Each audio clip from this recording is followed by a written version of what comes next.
आए।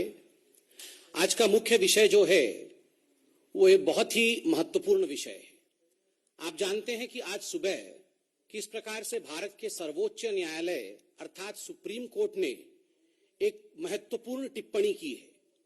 एक पिटीशन में जब वो सुनवाई कर रही थी तब सुप्रीम कोर्ट ने कहा कि हमें ये जानकर आश्चर्य हो रहा है कि क्या कोई पॉलिटिकल पार्टी किसी दूसरे देश के साथ कोई करार या एमओयू कर सकती है। सुप्रीम कोर्ट ने बिल्कुल स्पष्ट रूप से कहा that it is a serious matter. मैं पढ़ता हूं सीजेआई ने क्या कहा है। सुप्रीम कोर्ट के chief justice S A. Bobde ji का कहना था कि that this issue is extremely serious and in our limited experience we have not heard about a political party entering into an agreement with a foreign country. मित्रों, आपको पता होगा चीन के साथ जो विषय भारत का चल रहा था उस समय भारतीय जनता पार्टी के राष्ट्रीय अध्यक्ष माननीय श्री जेपी नड्डा साहब ने लगातार कुछ ट्वीट किए थे। आज भी ट्वीट किया है, मैं उसी ट्वीट के ऊपर आऊंगा। किंतु विगत जो ट्वीट थे नड्डा जी के, उन सभी ट्वीट्स ने कांग्रेस पार्टी को पूरी तरह से एक्सपोज किया था, बुरी तरह से एक्सपोज किया था। किस प्रकार से कांग्रेस पार्टी ने 2008 में सोनिया जी और राहुल गांधी दोनों बीजिंग में जाकर एक MOU memorandum of understanding sign करते हैं सी जिनपिंग के साथ। इस विषय में आदरणीय नड्डा जी ने विस्तार में ट्वीट करके, एक सीरीज ऑफ ट्वीट करके उन्होंने देश के सामने सच्चाई को रखा था। उस समय नड्डा जी ने भी यह सवाल उठाया था कि आखिरकार सच्चाई क्या है, इस विषय में बताया जाए। और जो सीरीज ऑफ ट्वीट्स था उसमें माननीय राष्ट्रीय अध्यक्ष ने जो सवाल पूछे थे वो भी मैं आज पूछना चाहूंगा। आपको याद होगा 7 अगस्त 2008 का वो दिन जब बीजिंग में मां बेटे सोनिया जी और राहुल जी दोनों जाते हैं और एक बहुत महत्वपूर्ण करार साइन होता है कांग्रेस पार्टी और CPC the Chinese communist party के बीच में। देखिए, वहां पर सरकार और पार्टी एक ही है, वहां किसी प्रकार की पार्थक्यता नहीं है, वहां किसी प्रकार का अलगाव नहीं है, एक ही पार्टी है और उसी की सरकार है। और सरकार से भी अधिक कोई महत्वपूर्ण है तो वो पार्टी है। तो उसके साथ जो करार साइन होता है, और मेरे पास, मैं दिखाऊंगा नहीं किस मीडिया हाउस का है क्योंकि बाकी सब मीडिया हाउस बराबर हैं, मेरे पास पेपर कटिंग है उस दिन का 7 अगस्त का, और आप देख सकते हैं क्या रिपोर्ट करती है उस समय तमाम मीडिया कि the memorandum of understanding also provides the two parties the opportunity to consult each other on important bilateral, regional and international developments. देखिए, कांग्रेस पार्टी है, कांग्रेस पार्टी जाके चीन के साथ एक करारनामा साइन करती है और उसमें वो कहती है कि सारे इंपॉर्टेंट बायलैटरल, रीजनल, क्षेत्रीय और इंटरनेशनल जो अंतर्राष्ट्रीय विषय हैं, इन सभी विषयों पर हमारे आदान प्रदान होंगे, हम आपस में बातचीत करेंगे, आपस में सलाह मशवरा करेंगे। वाकई दिस इज एस्टॉनिशिंग, ये सरप्राइजिंग है। हमने भी उस समय कहा था और आदरणीय नड्डा जी ने भी उस समय कहा था कि यह सरप्राइजिंग है, इस प्रकार का करारनामा कैसे हो सकता है। और आज अगर मैं सही में कहूं तो our stand has been validated, we have been vindicated. जो हमने कहा था आज सुप्रीम कोर्ट में कोई और नहीं बल्कि सर्वोच्च न्यायालय के चीफ जस्टिस ने बिल्कुल उन्हीं शब्दों को कहा है कि यह सरप्राइजिंग है। The country is surprised, the supreme court is surprised, but still the Congress party has not answered. आगे ये न्यूज मीडिया रिपोर्टिंग में लिखा गया, the MoU was signed by the Chinese vice president and standing committee member of the CPC's politburo Xi Jinping. उस समय Xi Jinping vice president थे, vice president और standing committee के member थे CPC के। और आज शी जिनपिंग उनके सरकार को चलाते हैं, उनके सरकार के मुखिया हैं। Xi Jinping and Congress General Secretary Rahul Gandhi in the presence of his mother and party president Sonia Gandhi. It is strictly on a party-to-party basis. आप बताइए किस प्रकार से दोनों पार्टियों के बीच में, और वहां पार्टी और सरकार के बीच में किसी प्रकार की पार्थक्यता नहीं है, ये मैं पहले भी बताया था, ये करार हुआ है। Before signing the MOU, Sonia Gandhi and Rahul Gandhi held a meeting with Xi and other senior leaders of the Communist Party of China and held discussions on issues of mutual interest, the sources said.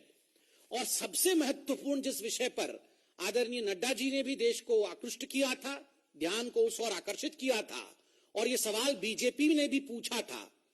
आज पुनः उसे हम दोहराते हैं और media उस समय लिख रही थी, this MOU was to build a special relationship with the Congress and the Nehru-Gandhi family in particular. I repeat, Nehru-Gandhi family in particular that goes beyond the UPA government. मतलब यूपीए सरकार से परे जाते हुए गांधी परिवार के साथ चीन की सरकार और चीन कम्युनिस्ट पार्टी के बीच एक खास संबंध बने, इसलिए ये करार उसमें हस्ताक्षर हुए हैं. The dotted lines were signed by the mother and the son to build a special rapport between the Gandhi-Nehru family and China's government and China's Communist Party. This speaks volumes. इसका अर्थ बहुत कुछ होता है. और बंधुओं, आपको याद होगा उसके बाद एक सीरीज ऑफ इवेंट हुए. उसके बाद जो बीजिंग में ओलंपिक हुआ, किस प्रकार ओलंपिक में हमारे देश के प्रधानमंत्री तो नहीं गए, मगर सोनिया जी गई.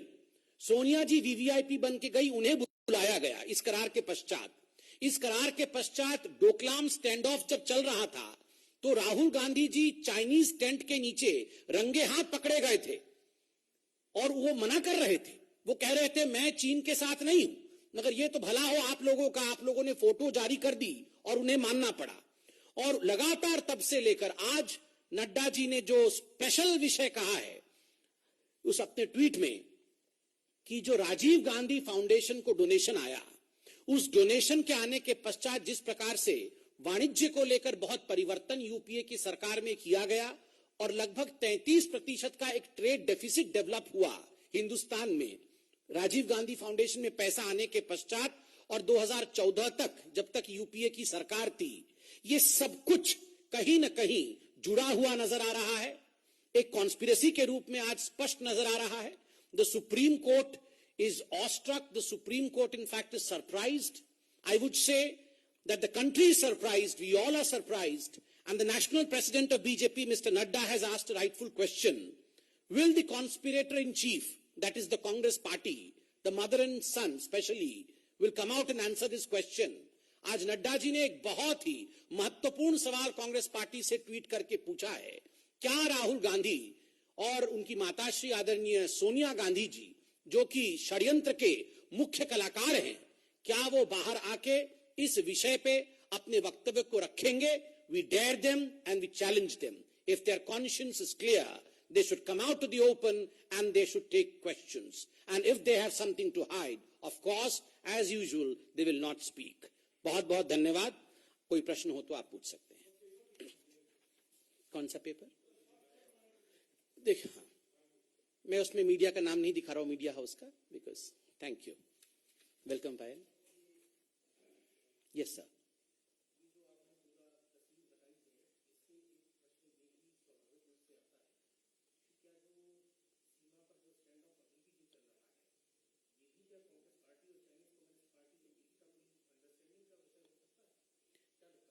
देखिए, मैं जिस पोजीशन पर अभी बैठा हूं, this is called the high desk of the party. यहां से बहुत सोच समझ के हम बात करते हैं. स्टैंड ऑफ के विषय में जो भी उत्तर होगा वो एक्सटर्नल अफेयर्स, हमारी मिलिट्री के स्पोक्स पर्सन वो दे रहे हैं और लगातार इस पर चर्चाएं हो रही हैं. किंतु एक राजनीतिक पार्टी होने के नाते ये हमारा कर्तव्य बनता है कि कोई दूसरी राजनीतिक पार्टी अगर किसी प्रकार की षड्यंत्र करती है और उस पर कोई टिप्पणी होता है तो हम भी उस पर प्रेस कॉन्फ्रेंस करें. आज एक बहुत महत्वपूर्ण दिन है क्योंकि भारतीय जनता पार्टी के राष्ट्रीय अध्यक्ष ने 2008 में जो चीन में करारनामा साइन हुआ था मां बेटे और चीन के बीच, उस विषय को लेकर लगातार प्रश्न पूछा था. और आज जो प्रश्न हमने पूछा है उसी विषय को लेकर सुप्रीम कोर्ट के चीफ जस्टिस ने भी आश्चर्य जताया है कि वी आर शॉक्ड. उन्होंने कहा कि हम शॉक्ड हैं. तो स्वाभाविक है आज इस प्रश्न का उत्तर कांग्रेस को देना चाहिए. स्टैंड ऑफ के विषय में उत्तर देना ये पार्टी के प्रवक्ता के नाते मेरी जिम्मेदारी नहीं है.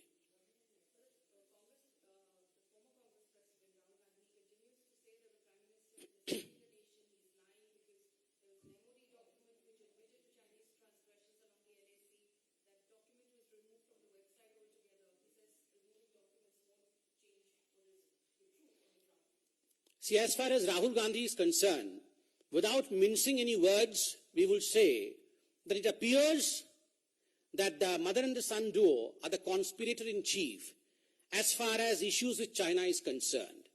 Because not once or not twice, but on multiple occasions, it has been proved that they are hiding certain things.